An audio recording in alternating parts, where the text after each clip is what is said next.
Hello, hello, hello, and welcome back. Welcome back to another episode of Sister to Sister. It needed to be said. Hey, I am your girl Jamar Terror, aka She Me Her, and I have with me my partner in crime. And Jean Keenan, grown ass woman, is here today. Absolutely. We're so glad to be back before you tonight to share with you, to dialogue with you. But before we do that, and Jean is going to go ahead and say thank you to our sponsor, Flight Center. Oh my goodness. Thank you so very much for what you're doing to let us get the word out and talk about things that needed to be said. Sister and Sister, appreciate you to the utmost. Absolutely. And we also want to thank Starbucks.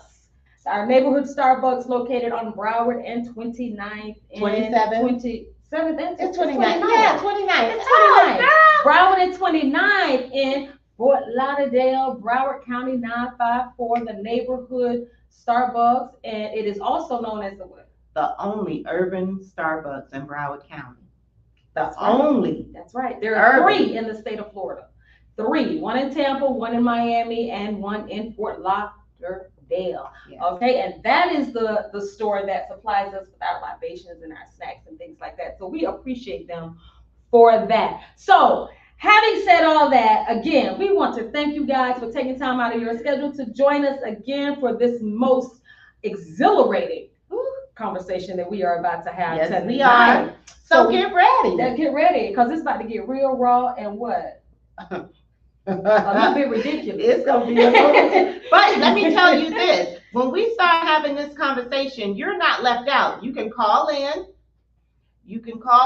or you can put your comments on the line, and we'll bring you in with the conversation. What's the call in? The call in number is 954-892-0587. 892-0587. 954-892-0587. We welcome your calls. We want you to call in. We want you to ask questions. We want you to give your input, your opinions. And like we said last time, listen, it's okay if you do not agree with what we are saying. It's okay. That's fine. We don't have to always agree. But what we're going to do is we're going to respect each other, though, all right? So don't call here getting out of pocket. We're not doing that. But please call and speak your mind, share your thoughts, share your opinions. We want to hear them. We want to hear them because everybody's voices count, right? So tonight, Jean, girl, we got to talk about it. We got to talk about it because what is happening is real. It's not a myth. Yeah.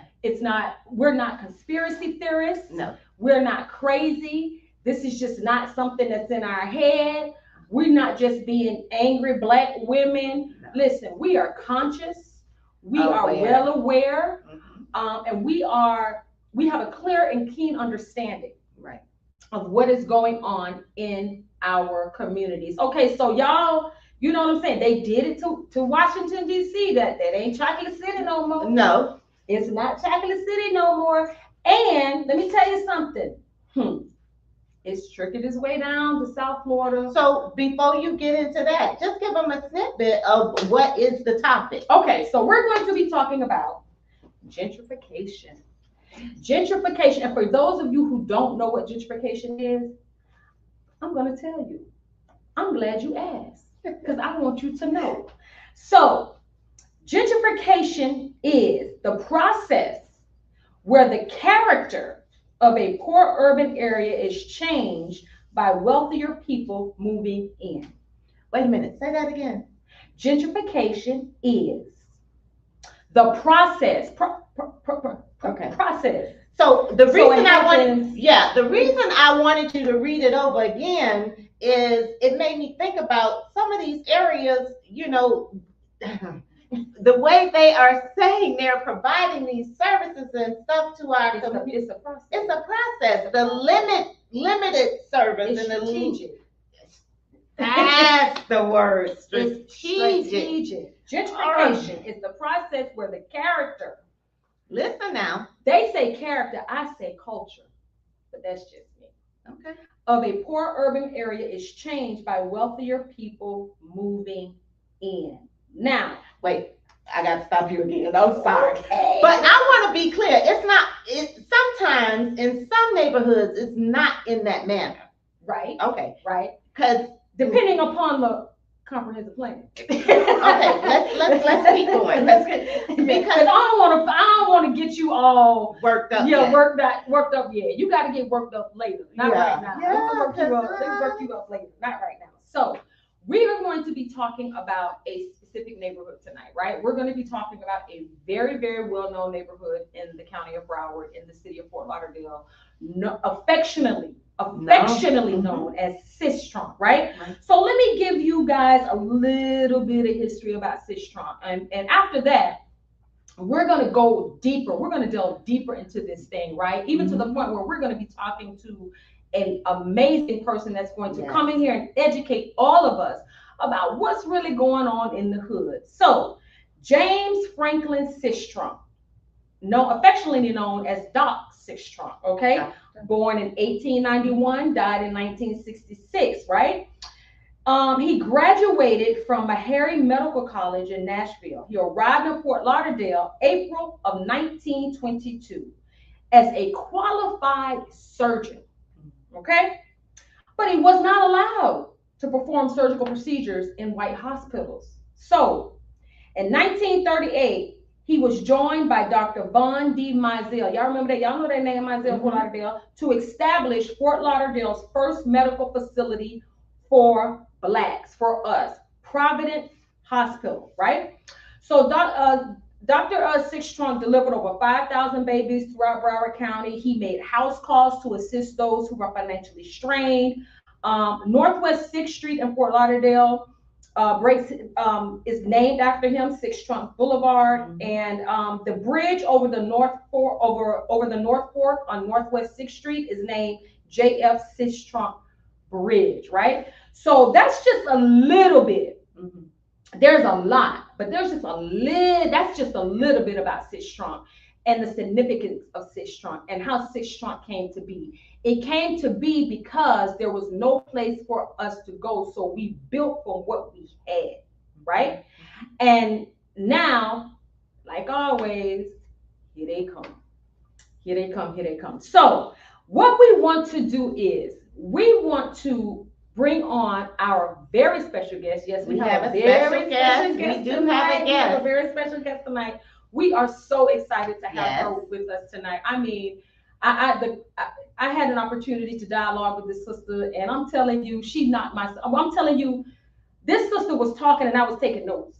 Yeah, I was taking notes. Informed. Yes, informed, intelligent. Yeah. Okay. No nonsense, real, raw, and uncut, which is what me and Jean like that. We like that. So our special guest tonight is an award-winning project and program coordinator. She is a professional community advocate and a resiliency builder, and she builds back block by block. Yes. She's a civil rights and human rights activist, and she is also a code enforcement consultant. Ladies and gentlemen, please help us welcome this powerhouse and our special guest joining us tonight to discuss this gentrification in Sistrunk, Miss Aretha Wimberly. Hi, Aretha. Hey. How you ladies doing this evening? Lovely. Lovely. It is so amazing to see you. Thank you so much for joining us tonight. Thank you for accepting the invitation. Yes, we are so Well, thank you for extending the invitation. I'm very humbled by that introduction. I am not an expert on the Sistrunk corridor. By far, you could have invited a number of people who are wear that hat a lot better than I am. I'm going to come to you as a 30-plus year resident from the Sistrunk corridor. I done walked to Mr. Walker's store. I done been up Skid Row, and I done, walked back and forth over there by North Fork Elementary, lived right across the street in what used to be called the Yellow and Brown. They painted the building now, so I don't know what they call it now, 10, I guess, orange.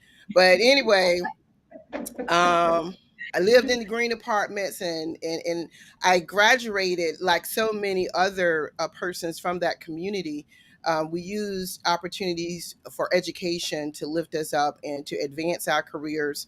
and advance opportunities for us to leverage relationships to go back into that community and help improve the quality of life for our family, friends, and neighbors that we grew up with. So I'm coming from that perspective, having seen the change in the landscape, having been a part of the municipal government for 30 plus years, working in various departments in the city of Fort Lauderdale and with Broward County. And it's just really been a journey. It's been a journey. So I'm looking forward to this conversation this evening. Absolutely. Oh, So yes. what I can safely say then is that I can safely say then, since you don't like the word expert, I'll use lived experience. You're a person with a lived experience of Sistrunk, right? Because I think we become, what makes us experts are things that we have experienced. Right. You become an expert by what you've experienced, Exactly. right? And so I'm going to call you a lived experience expert when it comes to Sistrunk. How about that? So I like let's that. get into it. Let's get into it, Mr. Rita. So okay, for us, and Jean and I have had the honor and opportunity of having a conversation with you. So, like I said earlier, you really, really schooled me and taught me some things. But for our audience, for those that are tuning in, oh, and before I go any further, like, share, And subscribe. follow Like, as well. share, subscribe. Like, share, and subscribe. Like, share, and subscribe to the YouTube channel, people. Come on, come on. This is good stuff. People need to know this stuff. So moving along, Aretha. So paint the picture for us, right? So they want us to believe that they are doing us a favor in Sistrunk. Paint the picture for us. What's really going on in Sistrunk? Okay. Now you gave a brilliant actual factual definition for gentrification. Oftentimes when we envision gentrification, we really see it as a black white issue. We start seeing where, for whatever reason, our white neighbors or Caucasian neighbors need to migrate to other parts of the community because of development restrictions or some other environmental restrictions, where they now feel that it's more to their advantage to migrate into parts of the community where the population was previously majority of a minority or people of color population. Right. So here in Broward County, we're starting to see that migration. But that's been in the works for a very long time. Is when we had our pre-session talk, I had the privilege of being in code enforcement on Sistrunk corridor for the city of Fort Lauderdale and with Broward County. And I can tell you, as much as a decade ago, there were already plans in place to change the landscape in that community. They use code enforcement as an open door to justify um, shutting down businesses, relocating small businesses that had been in certain areas operating for long periods of time, changing land use codes so that they're laying the foundation and the groundwork for the developments that they planned in the future down the road. Now, I want to back up a little bit. Wait a minute. So Before you go any further, hold on. Wait, we got to process. Yeah. Let us process. So go ahead. You were going to say. Well, something. I was going to say, what is the gain for who's gaining? Well, it depends on the money trail. Primarily,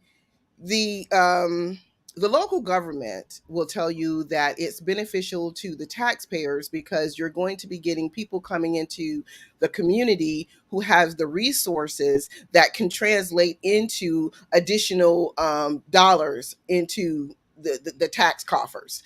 So you have improved infrastructure and municipal services because you have folks living in the area who have more money to spend. And then they'll say it's more advantageous for small business owners because there's funding available for them to come and set up shop in these communities. It's incentivized for them to bring their business to the area. But when you look at it, the end game, those who really benefit, and again, this is just from my experience, are those persons who make the deals for the developers, and the developers themselves. So, The so, person. so, so there are kickbacks that are happening, right? So there are kickbacks that are, and we'll delve further into that as we get further along. But what I just wanted to go back for just for a minute, if you would allow me, when you said that the city used code enforcement. So when you say things like that to me, the first word that comes to my mind is strategic. Of course. Right? So I'm thinking, okay, so this was a strategic plan put in place where the city used an office in which they manage, right, to manipulate citizens in a community out of their property. Well, not out of their property. The situation that I was explaining was primarily about business owners. They Okay. were freeing up the space where that space that was being utilized for small business owners. For instance, I'll give you one example. Just I want to say that is just on the north side of Sistrunk, right across from Regal Trace, almost near 7th Avenue in Sistrunk. On that northeast corner, I believe I'm saying that correctly. Back over in there, there was a bunch of warehouses. Out of those warehouses, there were a large number of small businesses operating in the Operating community. by who? Who owned those businesses? Those were my majority people of color, Okay. folks from the islands, doing a lot of exchanges that Mm-hmm. were unique to their cultural background. Not just auto repair shops, but also some of them were actually had foods that were from their native, Mm-hmm. homeland, and they would just had these little informal business transactions that folks in those that community, they knew to go and get them. They couldn't go to Winn-Dixie and Publix. They couldn't do business in some of the more traditional storefronts. So this place had became a neighborhood hub for those unique business, offerings. So it was in the plans more than a decade ago for that area to be transformed for new developments.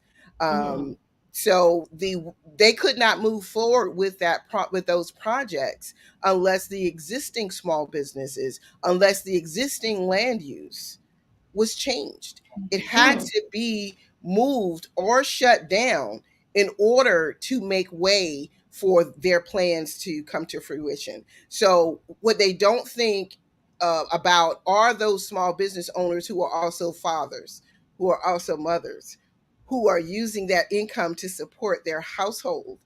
They're Mm-hmm. not thinking about it in that way. They look at it as they're expendable. They're Right. expendable, so they're not contributing to that tax base the way that they feel that these other potential new businesses will. Right. So what I'm hearing is, okay. So it wasn't to manipulate them out of their property. It was to actually keep them from um, gaining an income to take care of their families, basically. Because They were just evicting what them. what They were I hear evicting them out of their places of business. I mean, because if I right, go in and I say that you don't have the proper license, the proper business license or occupational license to conduct the type of business that you have here, I've essentially shut you down. Because right, even if a code enforcement officer cites you mhm, under one of those type of municipal ordinances and you go to fix it, you go to come into compliance, there is no mhm, way for you to comply. The right. only way So to correct that is to right, no longer conduct that type of business in that location. wow. And then don't, just correct me if I'm wrong, don't after you've completed that, it goes into a change of land use. If that meets the city's, or the, I should say, the government's, whatever government body is over that particular area, if it meets their goal, then yes, because Mhm, they need to change that land use. If it was previously commercial and they want to construct or erect a residential multifamily property, they have to make way for that. So once they've cleared out the undesired population, then they have an avenue to now present new codes for new permitted land uses. So they So now I rewrite want it. to back up just 1 second because I wanted to Okay. make sure when we're talking about gentrification in the Sistrunk corridor area, it is not what we typically envision when you're talking about white folks wanting to come in and take over this people of color, poor community. It is not necessarily a race issue as much Okay. as it is a caste issue.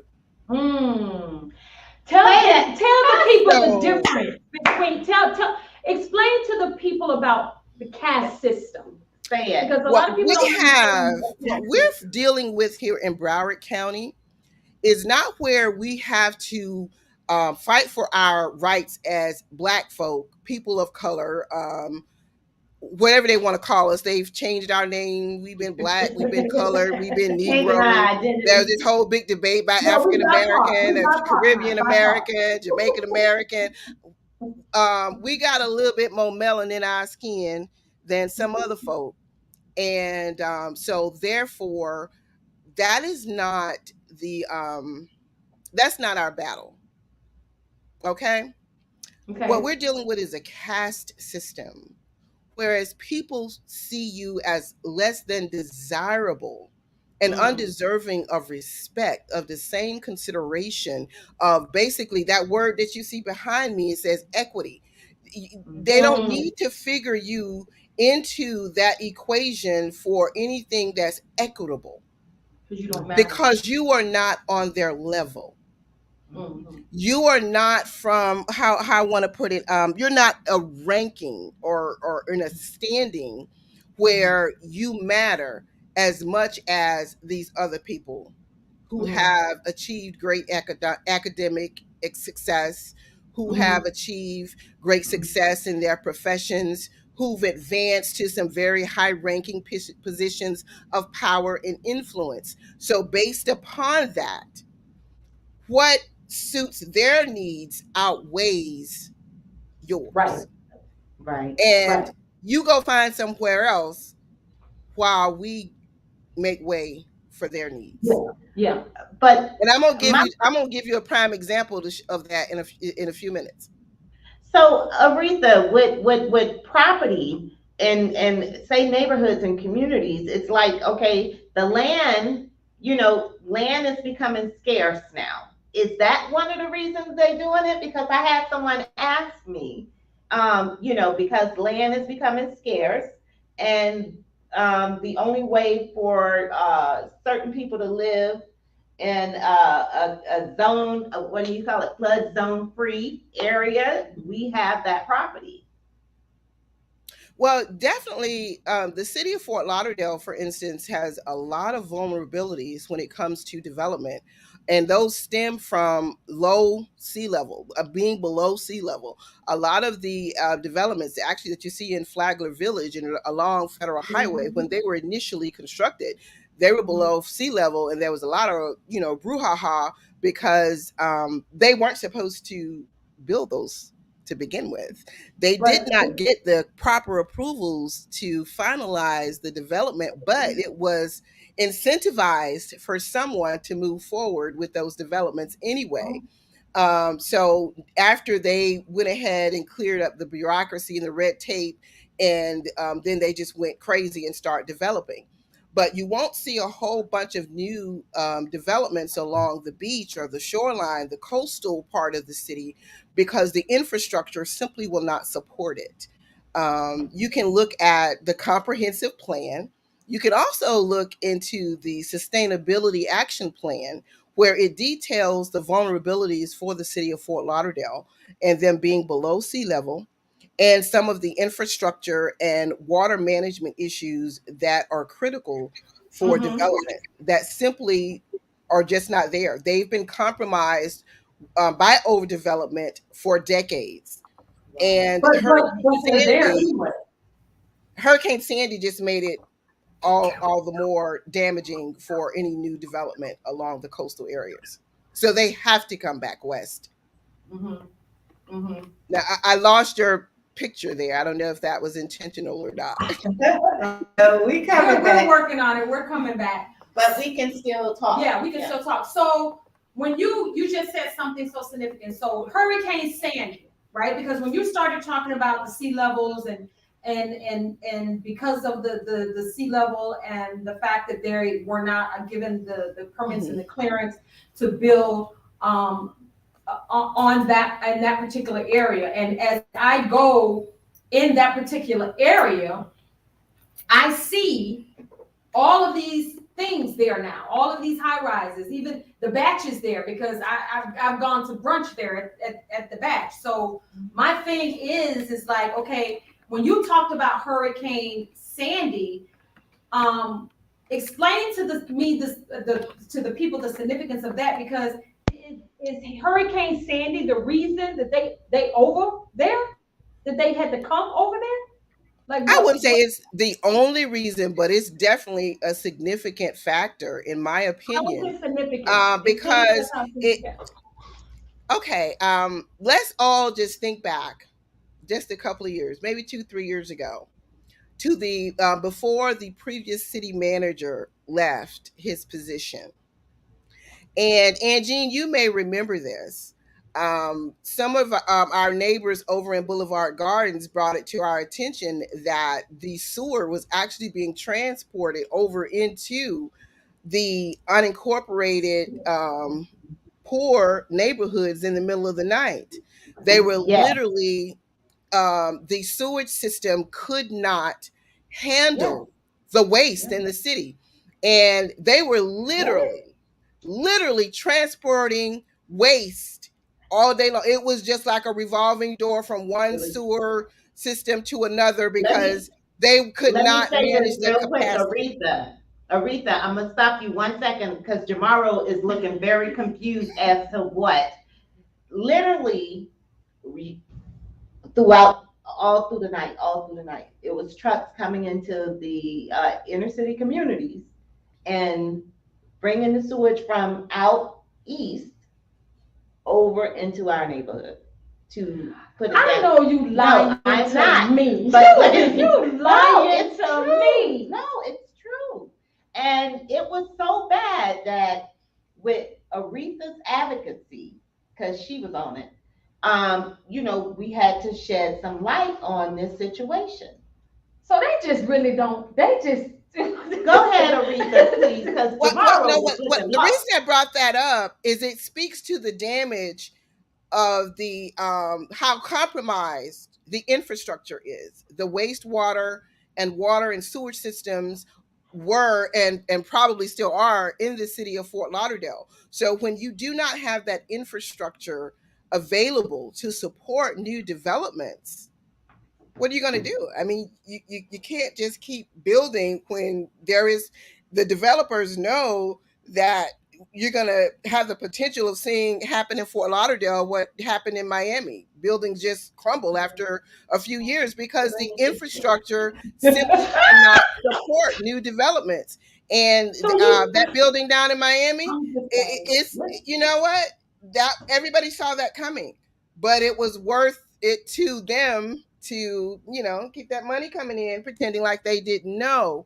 That building had been cited. So, but anyway, let's get back on track. So Those are you the type wait, of no, wait, no, no, issues. wait, stop. I mean, it was so bad that we had got wind of the man who owned the company who was bringing the Excrement. excrement to our community. But it was so, this man was making money. I'm sure. I was actually thinking about renting a truck. No, seriously.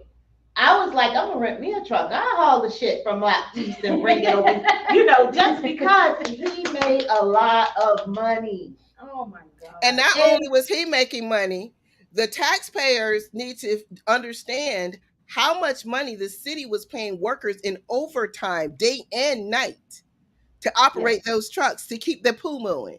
They had to keep the pool moving 24/7 because So the to infrastructure could keep not so hold it. to keep it from the east. So to make sure that they're taking it out of the east. It wasn't So just they're even just the east. The lift stations that could not maintain it. They just did not have the infrastructure to support. They simply, wow. the pipes were old, the infrastructure was old, and Hurricane Sandy did even more damage to the shoreline. The city of Fort Lauderdale actually importing sand just so that the beach can stay the beach. It was Yeah. pretty devastating. So Wow. those are some of the environmental issues that contributed to the push to move Mhm. west, because the expansion for the developers was significantly impacted by those environmental issues. But now let's go Okay, back a we little have bit a further. question. Hold Mhm. on 1 second. We have a Okay. question. Okay. So, Aretha, we have a question from a viewer, and the viewer's question is: was code enforcement providing fines to these businesses in order to cause the businesses to close down? In some instances, if those businesses did not comply, fines were a very potential outcome. Without knowing this particular of the each individual case, I can't say yes because I don't know if they're referring to a specific case, but I can tell you it is public record. And any business owner or any property that you're interested in researching on that case to see if they incurred fines, it is public information. Okay. Okay, and what were you going to say prior to the question? Because we interrupted you. Well, I was going to just move on from the environmental Mm-hmm. factors to some more of the long term benefits. Now, what we saw in the Sistrunk corridor for a very long time was the neglect of a lot of our historic buildings and structures. Mm-hmm. And you introduced us to, gave us a reintroduction to Dr. Mizell and Dr. Sistrunk. Yes. Now, if I am wrong, y'all see the email address up there. You can email me and tell me about it. As a matter of fact, We you have can just another email question. me directly at aretha@savebroward.org instead of info, aretha@savebroward.org if I'm incorrect. But the city of Fort Lauderdale was responsible for the maintenance of the property that used to be the building, the structure that was at one time Providence Hospital, where these Mm-hmm. doctors came together to provide that medical care for our community members, our grandmamas, great great grandmama them, and granddaddy them who could not go to the establishments, the medical care facilities that were designated for white folk.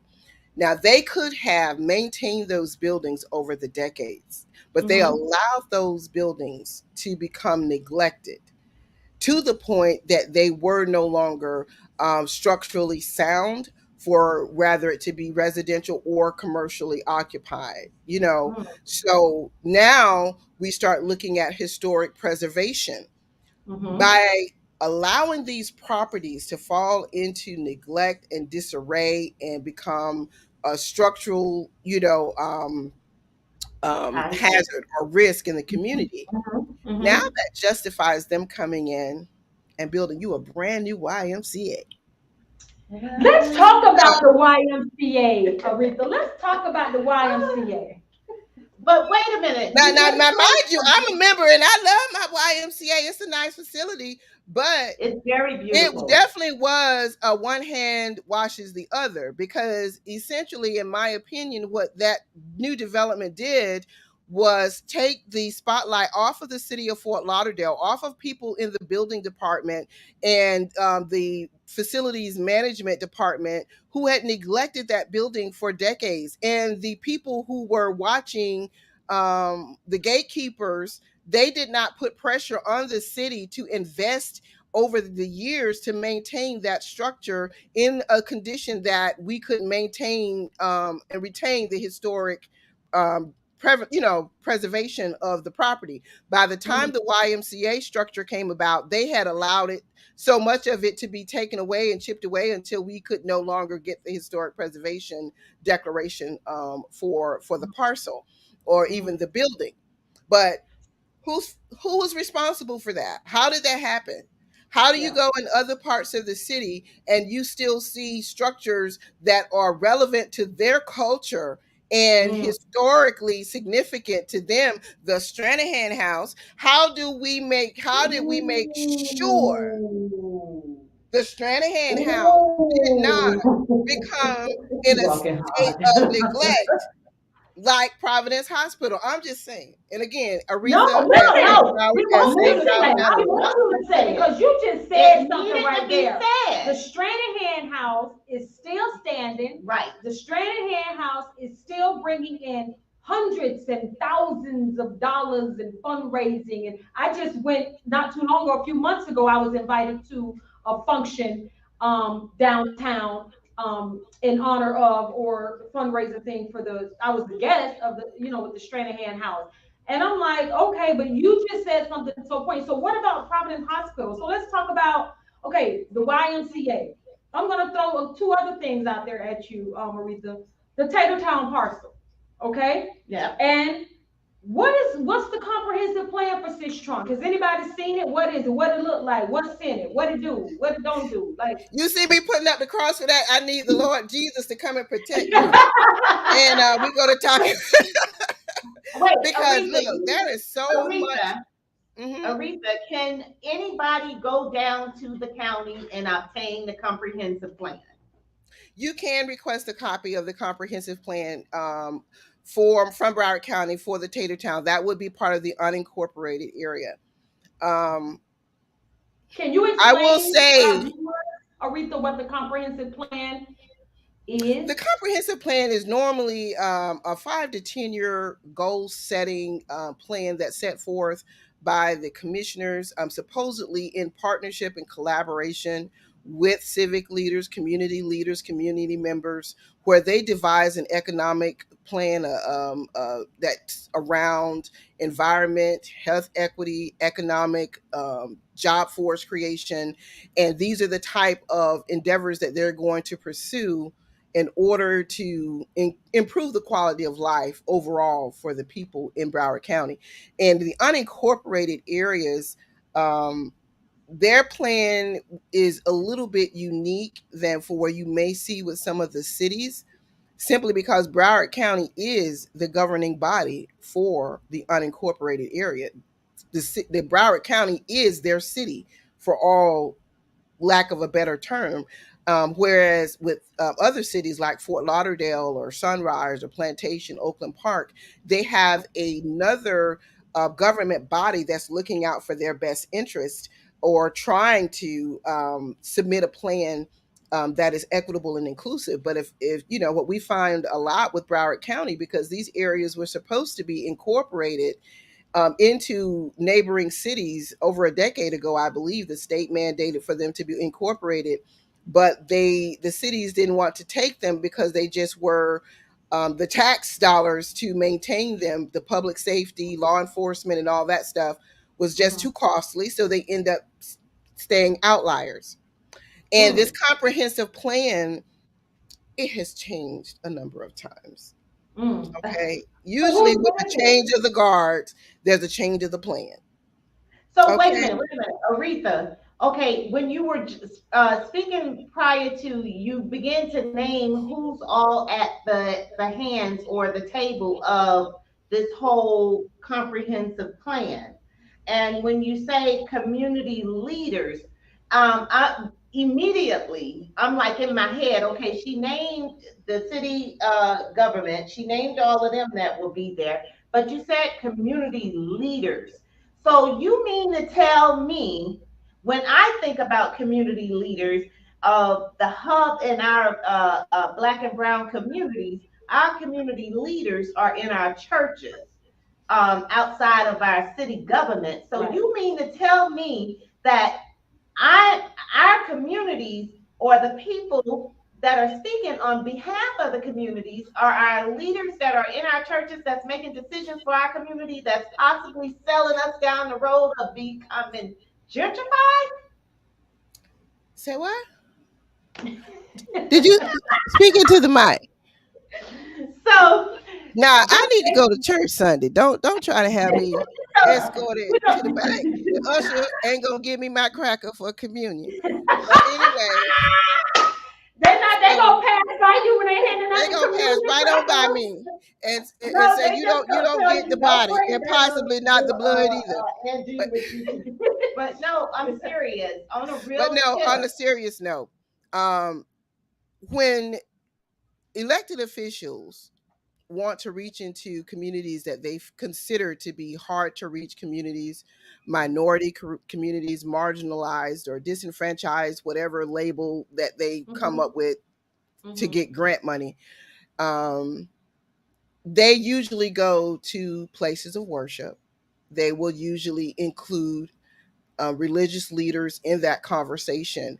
And I want to say that that is not just unique to the Black community, that is pretty much consistent in all communities because Okay. whereas the government and religion is supposed to be separate, they realize that religion truly is a very important decision making factor for a lot of folk. And they right. trust whoever their religious leaders are. Exactly. Exactly. So they trust them. So if your pastor says these people want to come and build this new development right over here, and it's going to be good, it's going to be good for your family, it's going to be good for your children, we should embrace it. Some of those apprehensions and negative thought processes that common sense had already planted in our mind, we start to question our own judgment and Yeah. go with what our community leaders are telling us are in Yeah. our best interest because we trust them. Exactly. Well, I'm gonna tell you, my grandfather always said common sense ain't so common, so we need to do better. But let's carry on. Yeah. So I'm gonna So, ask you a but you know, I hope I answered your question, Angine. Yes, you Now, did. as You far did. as the unincorporated areas of Broward County, the commissioners pretty much gave the Economic Planning Development Department, I think it's now called a whole long name, Economic Planning and Growth Management Department, something like that, as a very long name.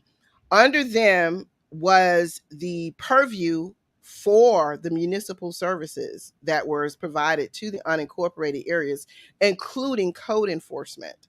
So, what you often had, instead of an elected official laying out the plan, you often had a group of planners, folks who had planning degrees, economic development degrees, who would put together what they thought were a great idea based upon their knowledge, not their experience in the community, mhm, not their personal knowledge of what works in the neighborhoods, but mhm. their professional Bullshit. or academic experience. Mhm, They would develop a plan. mhm, Now, there were people along the way who were consultants. There were some very popular, well respected consultants who were part of the process. And there were the commissioners for the area would, you know, sign off or put their input into it. But when you didn't really have a strong commissioner looking out for this area sitting mhm. in office at Broward County, a lot of the governance came from staff and not the elected official. Okay. So listen, we have maybe like what a few we got like about 17, 16, 17 minutes left, right? So I'm gonna push through as best I can without trying to get off track. But before I do have we have a comment from a viewer, Aretha, and the comment for the viewer is this person said, I believe Fort Lauderdale Community Development Agency, CRA, is responsible for much of Sistrunk. There's a CRA board.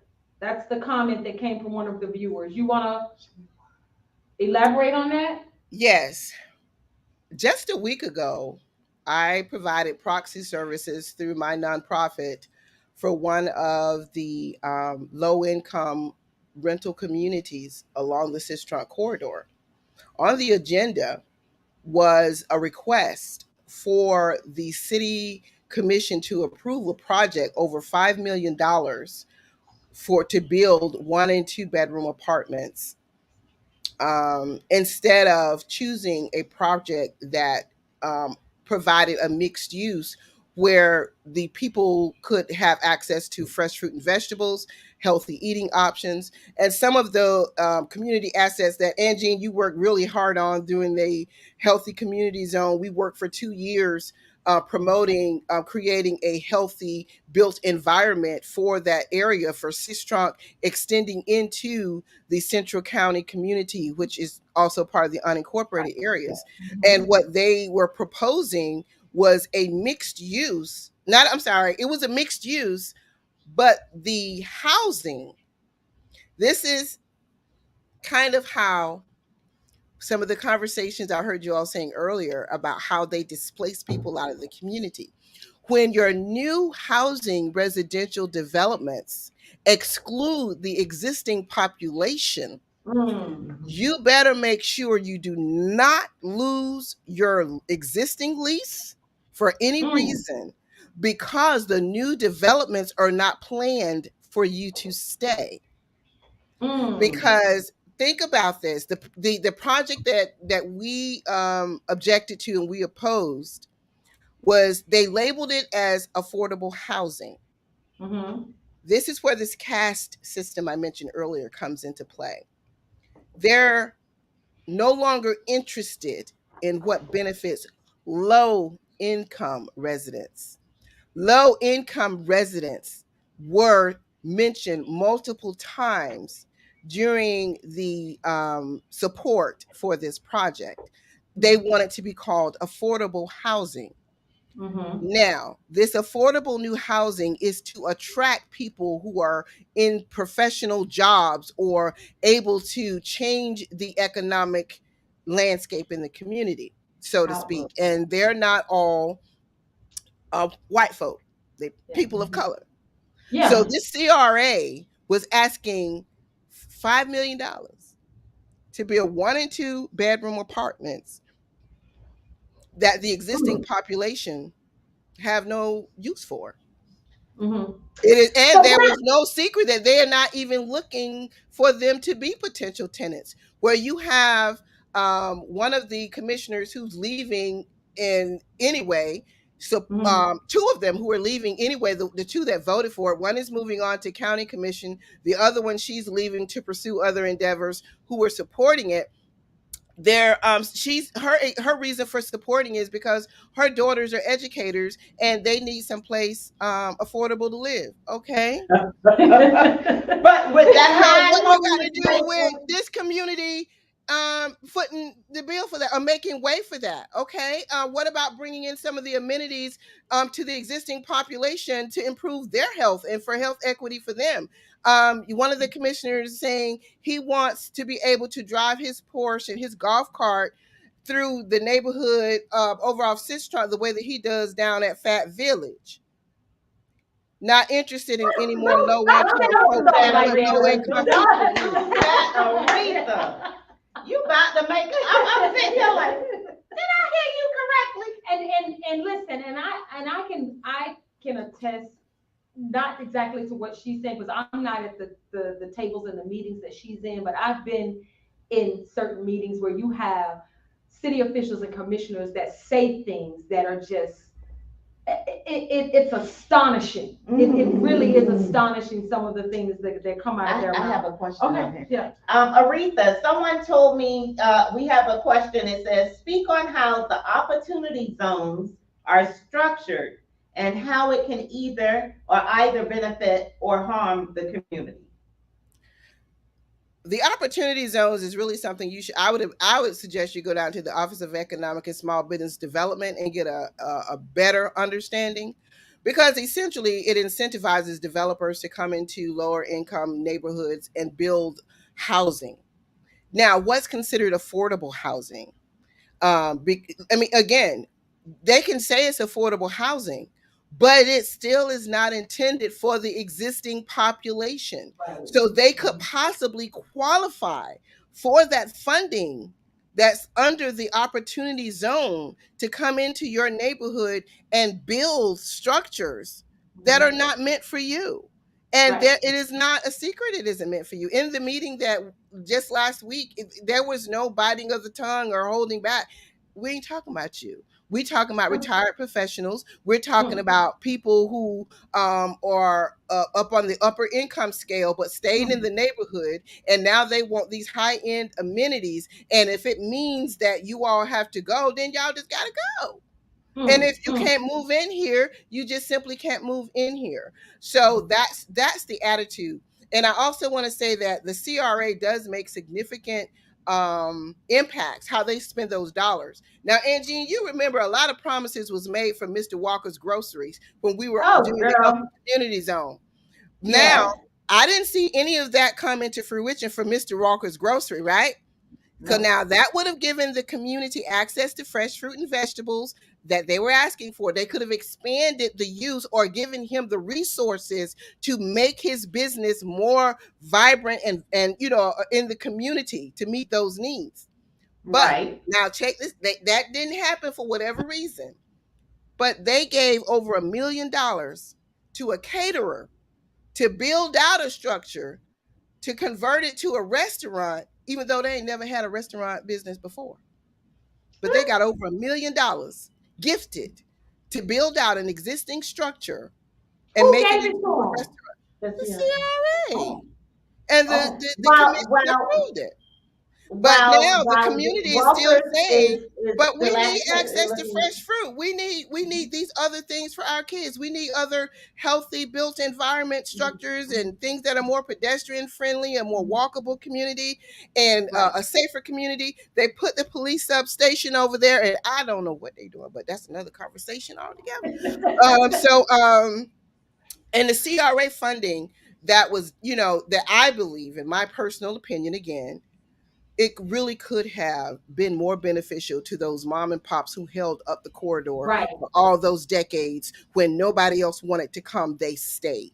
Okay. So now for you to say that you can give these people $1 million and they've only done catering and you're going to give them a chance at a restaurant, but you wouldn't give Mr. Walker. And these are when you talk about mom and pops, these are the organizations and the communities and the people that are the blood and the bread and the backbone of these communities. They've been there since day one. They're trusted by the people in the community. They know the people in the community. And what people don't understand is that when you support the mom and pop businesses within the community, they look out for each other. Not only do the mom and pop businesses look out for each other, but the mom and pop businesses look out for the community. So if you have, Mr. Walker's Grocer, and if you are, the CRA is approving funding for him to expand his business, to improve his business, and you have a single mother that's coming in that store one day and saying, listen, I'm short. You know what I'm saying? These are the relationships that they need to be trying to cultivate and sustain within the community, rather than going and getting people that have nothing to do with these communities, know nothing about these communities, and because of optics, because they feel like it's going to make it look better.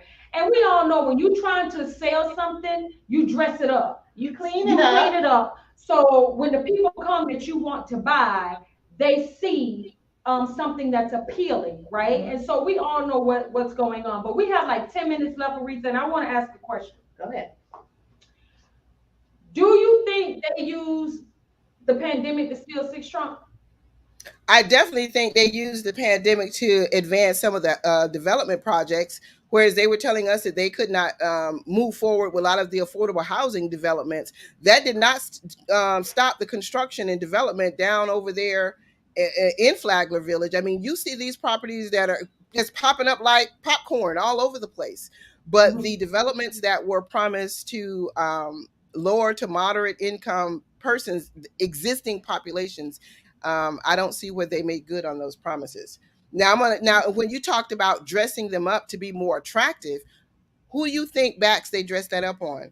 It was the poverty of the existing population that justified the grant funding that gave them the resources to make those improvements, to make them more aesthetically appealing, to attract those new developers. Now that you got the money, now you turn your nose up at them and say, yeah, we got the money, based upon your poverty and your quality of life, but now we're going to make concessions for this entire group of people.